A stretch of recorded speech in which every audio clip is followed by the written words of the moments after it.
Dobrodošli u novu epizodu Minecraft. Danas ću vam pokazati kako da napravite trambolinu koja se odbacuje u vazduh. Dakle, ovako, iskopate 5.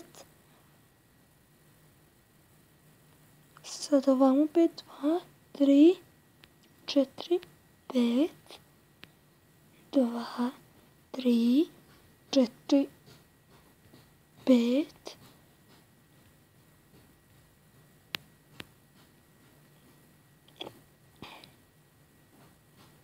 Skopate ovo, stavite petroc, popunite,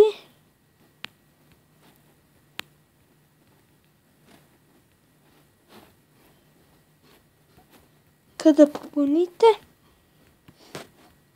stavljat ćete ovako okolo.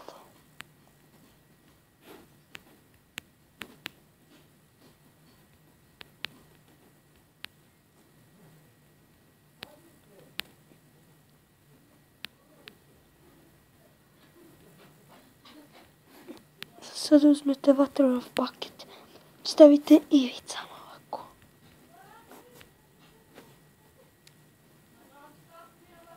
Ovako 3,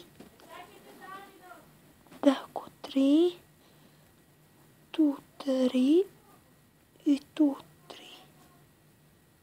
Sada možete i ovako da zapalite, ali će samo malo da se izbači van. A možete i ovako. Sada zapalite. I čekate. I ono se odbaci, vidite.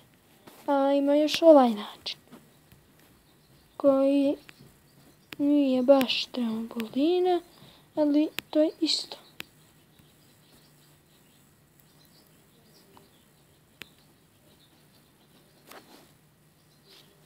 Sada ovako i čekate.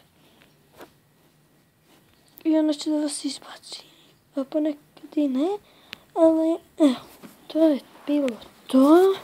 Što se tiče ove epizode Minecrafta, kako napraviti trambolinu. Vidimo se u sljedećoj epizodi. Bye!